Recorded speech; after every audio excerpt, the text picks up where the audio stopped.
नेपालको हिमाली भेगदेखि तराईका फाँटसम्म देखिने कमन रेड स्टर्ड खञ्जरी चरा निकै रोचक र आकर्षक हुन्छ। यसलाई विशेष गरी यसको रङ्गीन शरीर र पुच्छर हल्लाउने बानीले चिनिन्छ।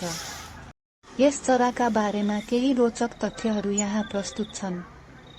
पुच्छर हल्लाउने अनौठो बानी। खञ्जरीको सबैभन्दा ठूलो विशेषता भनेको यसले लगातार आफ्नो सुन्तला वा रातो रङको पुच्छर माथितल हल्लाइरहन्छ। यसरी पुच्छर हल्लाउनुलाई यसको सञ्चार गर्ने तरिका वा शिकारलाई बगाउने रणनीति मानिन्छ। मौसमी बसाइसराई माइग्रेसन।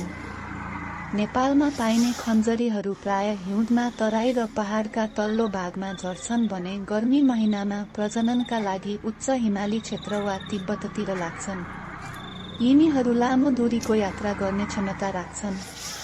भाले र पोथीको फरक रूप। खञ्जरीमा भाले र पोथी सजिलै छुट्याउन सकिन्छ। भाले मेल यसको छाती र पुच्छर चम्किलो सुन्तला रङको हुन्छ, अनुहार कालो र निधार सेतो हुन्छ। पोथी फिमेल पोथी भने अलि फुस्रो वा खैरो रङको हुन्छ, तर पुच्छर भने रातो नै हुन्छ।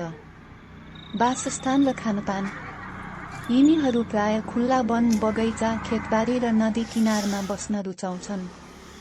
यिनीहरूको मुख्य आहारा साना किराहरू हुन्। कहिलेकाहीँ यिनीहरूले हावामै उडेर किरा समात्ने गर्छन्। जलखञ्जरी र खञ्जरी बीचको भिन्नता। तपाईले उल्लेख गर्नुभएको जलखञ्जरी कोलम्बियस वाटर रेड स्टर्ड र कमन रेड स्टर्ड फरक हुन्। जलखञ्जरी यो प्राय खोलाको ढुङ्गाहरूमा बस्छ र यसको रङ गाढा नीलो खरानी हुन्छ। कमन रेड स्टर्ड यो रुख वा झाडीहरूमा बस्न बढी रुचाउँछ।